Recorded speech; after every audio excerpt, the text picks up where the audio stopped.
Hello, everyone. Welcome. Welcome to our presentation with Bryn Turnbull, talking about her latest novel, The Berlin Apartment. Here, of course, with Bryn, and my name is Melanie Blake. I'm the Director of Classical Pursuits. And we've been working with Bryn for some time now. Some of you may have seen her at our Toronto Pursuits summer program. Then she was talking about her second novel, The Paris Deception, which is also very important to classical pursuits, and I'll get into that in just a moment. But first, want to say warm welcome to Bryn. We're really thrilled to have you here. Bryn is the author of 4 novels, and including, of course, most recently, The Berlin Apartment. She studied at University of Toronto. Or sorry, McGill. I'm sorry, Bryn. You live in Toronto, studied at McGill. Oh my goodness, and has an MFA from St. Andrews in Scotland. And I know, Bryn, from hearing you talk about your experience of starting a novel, getting an agent. You've just powered through it in a way that is so impressive. It's a tough business, and I know that many of us here have appreciated both about hearing about your novels and the historical topics that you write about, but and the process of being a working writer. And we're really thrilled and honored to have you here with us. And so, as I just mentioned, Bryn writes a historical fiction covering a few different periods now, and we'll have in the email that follows this presentation, we'll direct you to where you can buy all of Bryn's books for Christmas. Canada Post strike is over, so as far as I saw in the news this morning, so that's good news for all of you in Canada. And Bryn, I know, I think you're still doing your book plates for the holidays. Are you still doing that? I am indeed. I am indeed. So if anybody would like me to send along a signed book plate, if you're giving books away as gifts or just for yourself, I'm happy to mail those along. Yeah. We'll have more details on how you can do that in the follow-up email. Whether you're interested in London between the wars, in the Romanovs, in World War II Paris, or in Cold War Berlin, Bryn has you covered. And as I mentioned, we'll have links to all of her books, and just a little bit about the Paris Deception and our tour before we get into Bryn's talk about the Berlin Apartment. So for those, I know that many of you are familiar with classical pursuits already. For those who aren't familiar, we run small group tours and seminars for people who are passionate about literature and the arts, people like you. And we have a brand new tour that we're so excited about that is just about sold out. This is our tour with Bryn, me, and 2 of our Paris-based walking tour guides in May of 2025, May 15th to 24th, Art and Resistance in World War II, Paris and Champagne. And why Paris and Champagne? You'll see in Bryn's novel, The Paris Deception, which we're reading as part of the tour, that Paris, of course, as the capital of France, was, well, integral to the history of the country as it connects to World War II. But Champagne was a very important region for the resistance, and we'll see why when we visit sites like the cathedral in Reims, which will be our base, the place where the surrender with Germany was signed, and other sites that are really integrally connected to the history of World War II. And we'll be looking through the specific lens of all the art that was stolen, and which Bryn writes about really very beautifully in her book, that was stolen by the Nazis and from around France and across Europe, funneled through the Jeu de Paume Museum in Paris, and the real life and fictional people who did what they could to save this art. And there were some really very instrumental real life figures who, at great risk to themselves, worked to save this art. We'll learn about some of them, and we'll also, among other things, visit a restoration studio just to kind of bring to life some of the activities that take place in Bryn's book, along with custom walking tours, wine tastings, cheese tastings. We have a really top-notch team to take care of you. We always have a great time in Paris, and we hope that you will snag one of these last few spaces. And if you are at all interested in this tour, please do please do contact us or Worldwide Quest, our travel partner, and we'll provide all the details for you. And let us know, because if we have enough people to make a second tour, we'll do that. So don't wait. Let us know if you're interested. And I think that's all from me about the Paris Deception. We're gonna switch gears now and move to a time and a place separate from, but of course very much connected to World War II, as Bryn talks with us about her newest novel, The Berlin Apartment. So Bryn, whenever you're ready, go ahead and share your screen. Fantastic. And again, I couldn't figure out.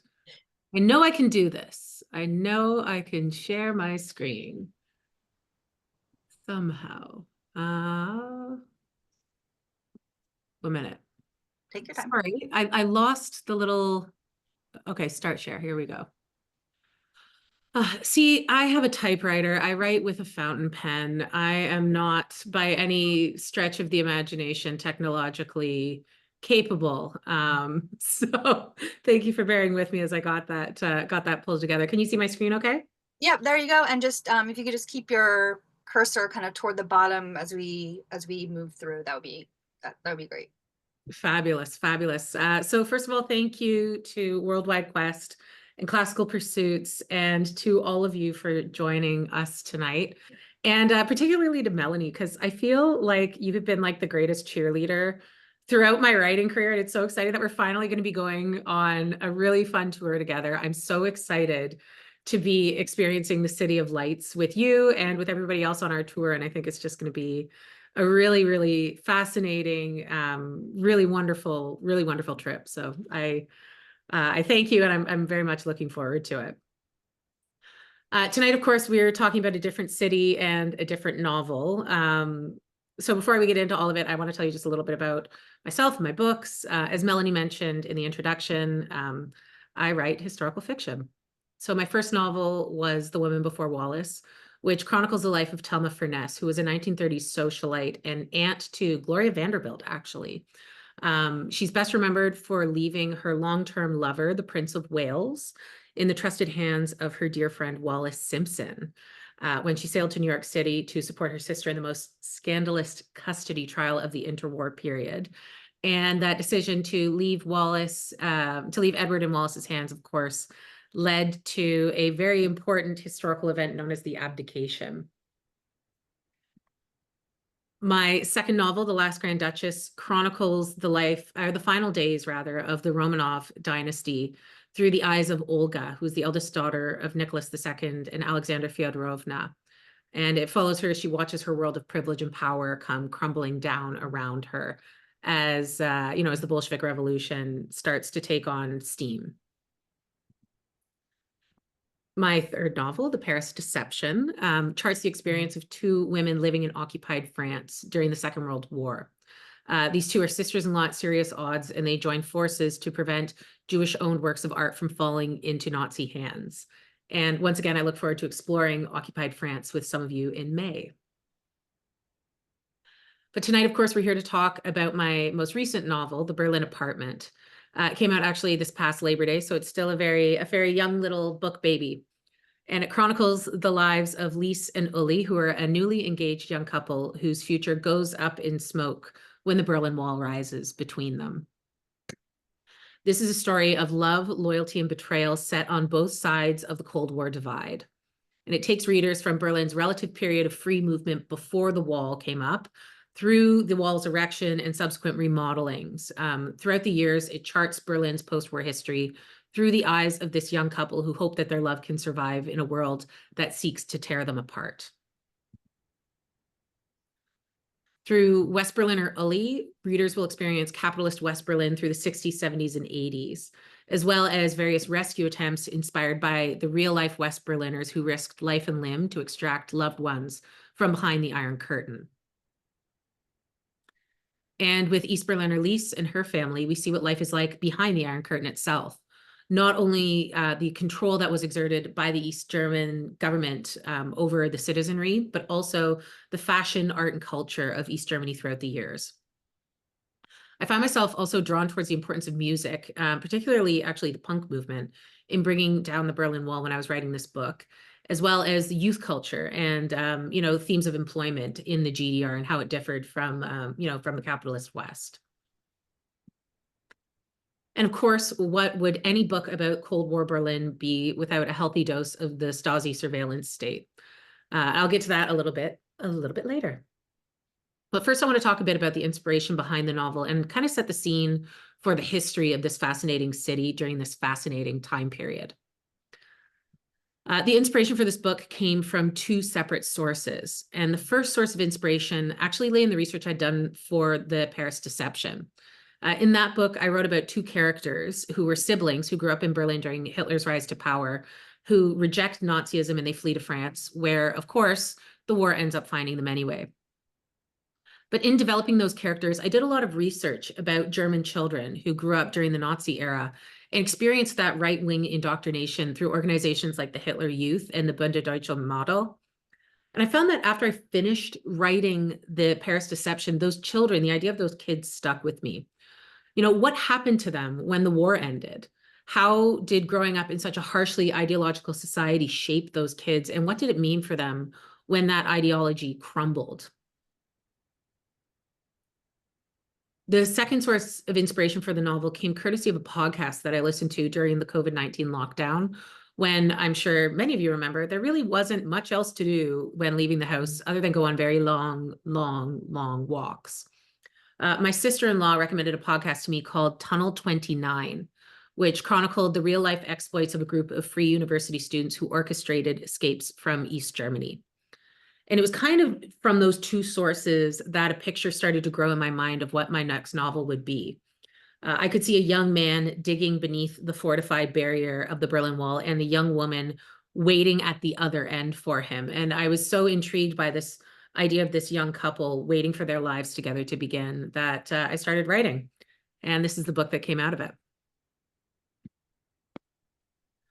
So the history of the Berlin Wall has its roots laid very deep and unshakably in the final days of the Second World War. When Hitler was defeated, Germany was split into 4 zones of influence by the Allied powers: Britain, France, the United States, and the Soviet Union. And although Berlin itself was geographically located within the Soviet zone of influence, the city's political importance meant that the Allies had to come up with a unique solution in terms of kind of maintaining control over a strategic state or a strategic city. So after some clever diplomacy, or not so clever, the city itself was, like the country as a whole, split between the 4 victor countries. And of course, by 1945, deep cracks had already begun to show in the marriage of convenience between the Allied capitalist powers and the communist Soviet Union. With Germany defeated, strategic minds could already start to see that the next global conflict would divide these former friends. And as the 4 powers began to work their influence in rebuilding their respective quadrants of Germany and Berlin, the city itself became the uncomfortable epicenter of this burgeoning Cold War.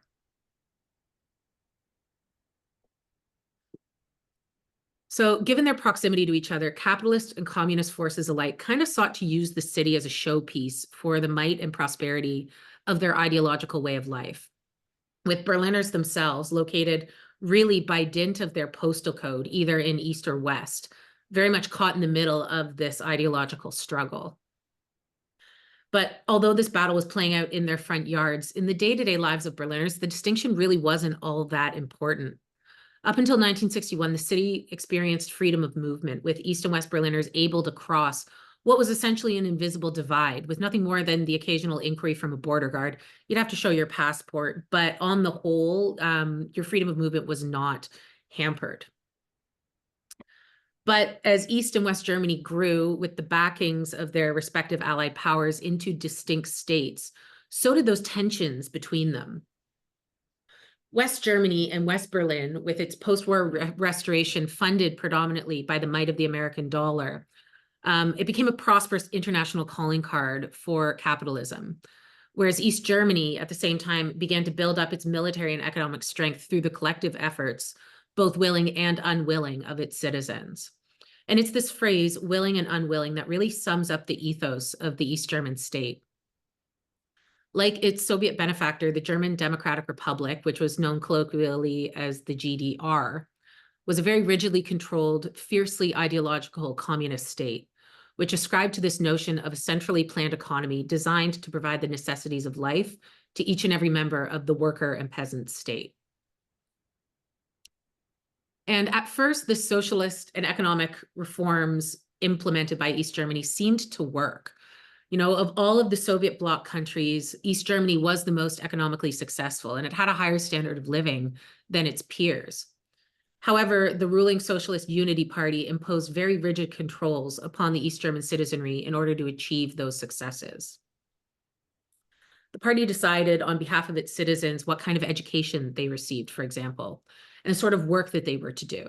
So if the city required, or if the city or the state required more mechanics than librarians, for example, you were made to become to become a mechanic as opposed to a librarian if that's what you wanted to do. And as the people really chafed against this level of control, the state went farther and farther into you know, deeper and darker methods to impose its will, seeking through its terrifying secret police to know what the people were doing, what they were saying, and even thinking behind the closed doors of their own home, because they feared capitalist incursion. They felt that the West was coming in and undermining this socialist experiment, and they were willing to do absolutely anything to stop that supposed incursion from happening. And of course, given the proximity of West Berlin to East Berliners began to kind of cast their eyes across the street, so to speak. And many felt that the grass was greener on the other side. They saw a way of life that appealed to them more than what was on offer from the East German government. It was a world where they could choose their own destiny, pursue their dreams, and say what they wanted to say without interference from the state. This open border in Berlin then became a real problem for the GDR, as East Germany's population of about 16 million people began to defect. And they first started in a trickle, then in a stream, and then in a kind of a flood to refugee centers in West Berlin. And this is the eve on which my story opens. A young couple, one from the East and one from the West, they get engaged in the summer of 1961. With promises made between them, Lise and Uli spend what they expect to be one weekend apart. Lise with her family in the East, Uli with his friends in West Berlin.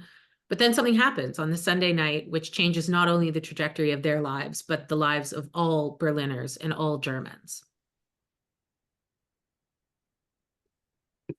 I feel like you probably all know what's coming. I'm talking, of course, about the Berlin Wall. In a very real sense, the wall went up overnight.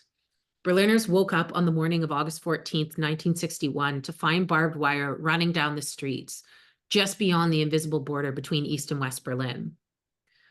This barbed wire, this barrier, was justified by Walter Ulbricht, who was East Germany's first secretary, as a so-called anti-fascist protection barrier, intended to protect East German economy and citizenry from capitalist incursions. And this Berlin Wall circled West Berlin like a ring of steel. It was a physical, immutable symbol of the Iron Curtain, set right there amongst the city sidewalks. You know, I live in Toronto, and while writing this story, I was really struck by the idea of such a barrier being strung along Yonge Street or Bloor Street right outside my apartment window, just splitting the city in two. What would I do if I was told I could no longer see my family on the other side? How would I react if I was prevented from going to see my 3-year-old niece? I mean, it would certainly break my heart. And these, of course, were the kind of questions that the Berliners were asking themselves on this fateful August morning. And they were asking these questions without receiving any straight answers, because at the beginning, the Berlin Wall wasn't truly a wall. It was this barbed wire fence, as you see in the screen, strung just far back enough from the official border between East and West Germany to avoid sparking an international incident. And this uncertainty, both in the reason behind the barrier's erection and in the perceived impermanence of the barbed wire itself, was enough to kind of keep people calm on that hot August morning. In fact, many who looked out their windows that morning felt sure that this was only going to be a temporary measure. But in the days and weeks to come, as bricks replaced barbed wire and then cement panels replaced bricks, it became all too clear that the wall was there to stay. So how did Berliners react? And how did the international community react when they learned just how far the East German state was willing to go to keep its citizenry under control? To the disappointment of ordinary Berliners, the international community's reaction to the Berlin Wall was somewhat muted. While Western politicians railed against the injustice of what the East Germans were doing, it's important to bear in mind that this took place during the height of the Cold War. We're only a couple months out from the Bay of Pigs fiasco, which happened in April of that same year. So in their classroom, children are being taught to duck and cover while their parents are building fallout shelters in the backyard. And that's really the atmosphere in which this is happening. So in short, international relations between East and West were frayed to the point of breaking. And in the eyes of the Western world, East Germany was technically an independent state.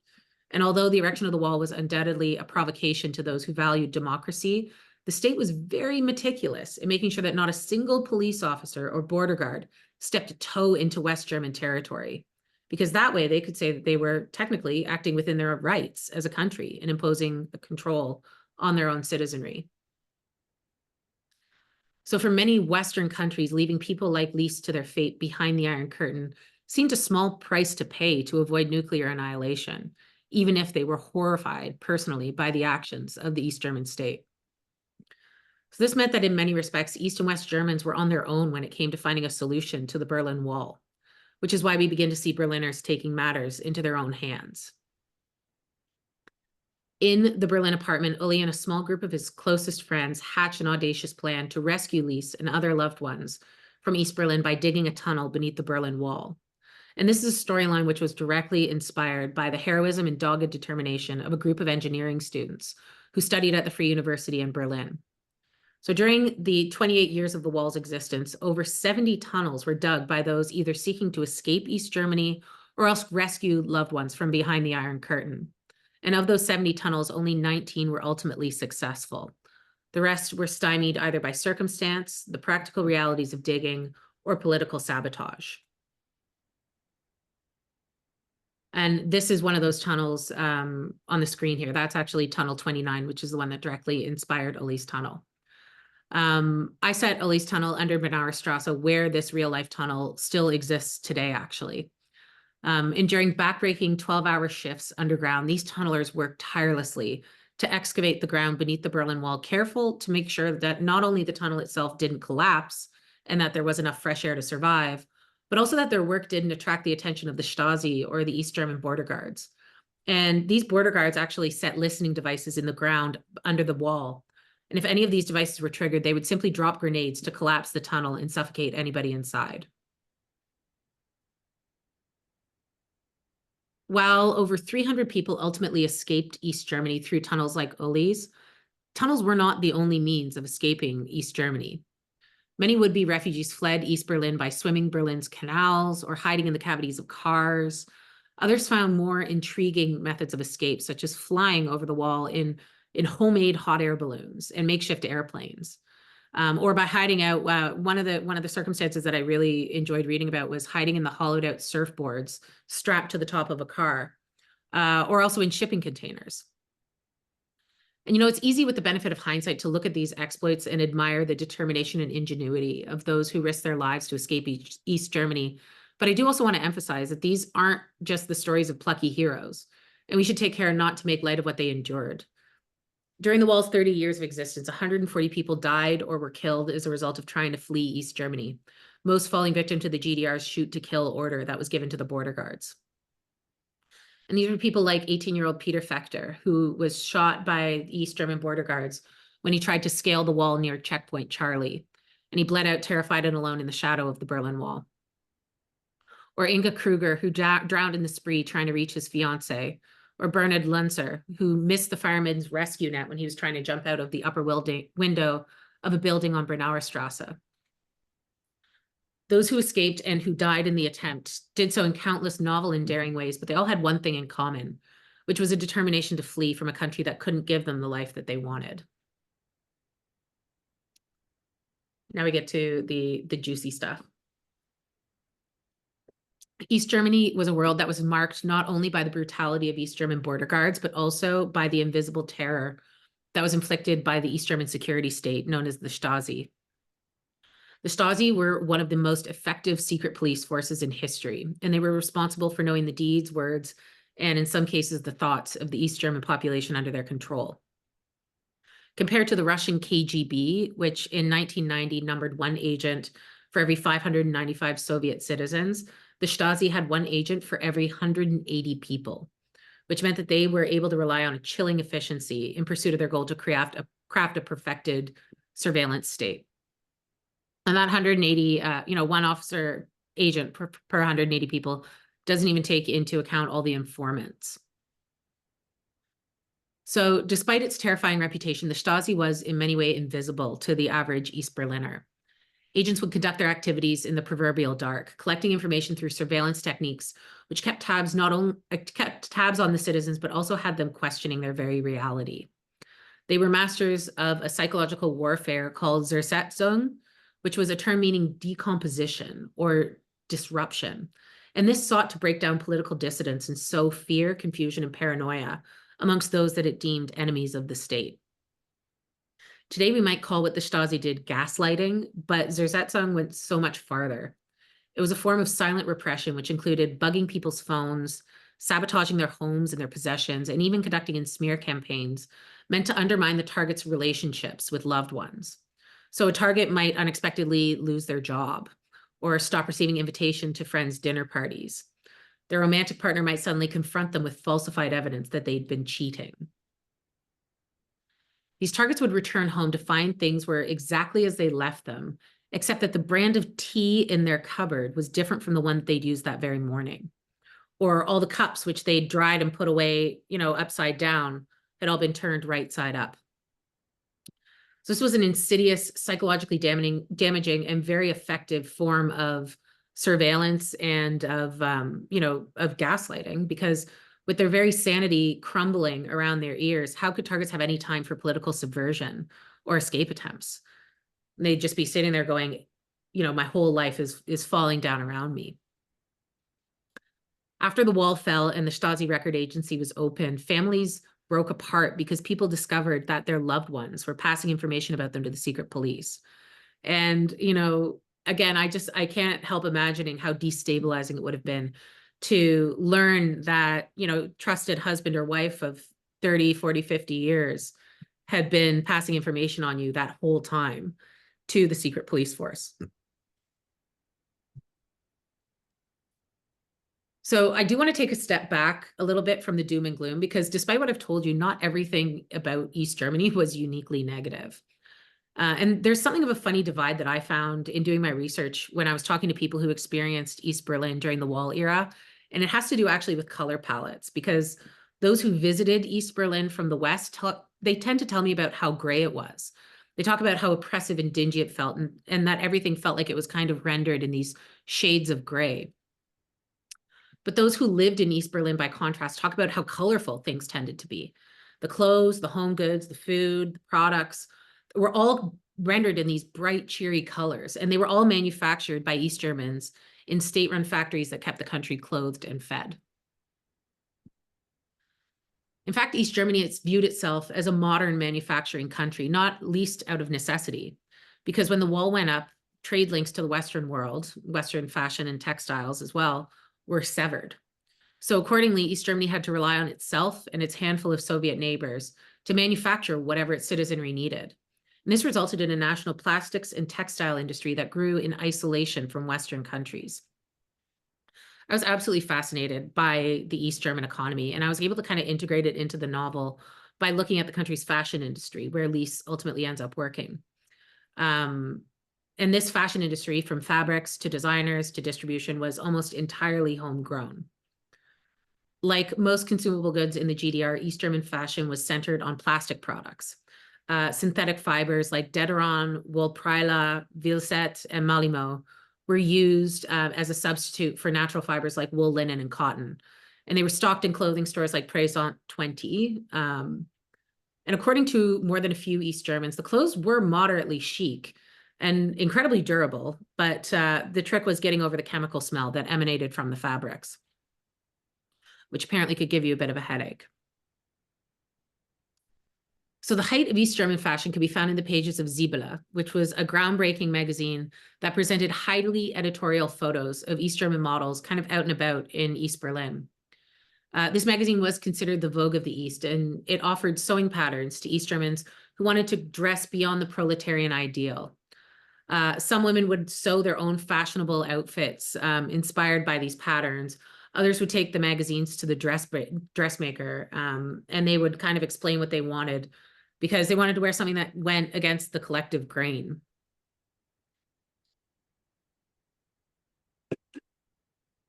And of course, you know, this is only one side of the fashion. The other side, of course, is a little more alternative. Because in a society that prized conformity, fashion was one important, if occasionally dangerous, way to rebel. Teenagers in East Germany would cut up bed sheets and shower curtains, dish towers, plastic bags to create edgy clothes that made them stand out to East German authorities, who all saw such self-expression as capitalist decadence. One form of rebellion came in the form of contraband Levi's. These jeans were particularly sought after by East Germans who bought them off of tourists or had them smuggled in from the West. So much so that the German Fashion Institute, which was outraged by the trend for riveted pants, created poorer quality East German dupes for those Levi's. And as the 1970s gave way to the 1980s, the punk movement found very fertile ground in East Germany, with young people banding together to create visual expressions of their dissatisfaction with the controlling socialist state. These daring fashions could brand a person an enemy of the people, but rebellious youths weren't afraid to court that danger. They would cut and dye their hair in these wild mohawks and meet at secret parties where underground designers would show them what the world of fashion could look like beyond the strictures of the state-run German Fashion Institute. The punk movement and the individualism that it inspired was in many ways one of the hammers that began to bring down the Berlin Wall. Well, the East German government sought to control its citizens' thoughts and actions. One thing that it couldn't control was radio waves. And as a result, Western music, rock and folk and punk music, all fiery and political and critical of power, made its way over that physical divide of the wall. Music was smuggled across the wall by Western tourists who would sew cassette tapes into the linings of their coats to give to East German youths, who then bootlegged those cassettes to share with their friends. You know, art has always been political, and music is no exception. And the music of punk rockers like the Clash and Joy Division became the soundtrack to the growing discontent in East Germany through the 1970s and 1980s.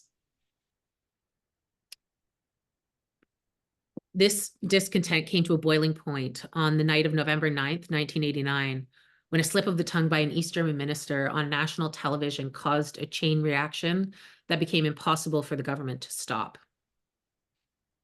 At this point, 28 years after its construction, the wall was a terrifying thing.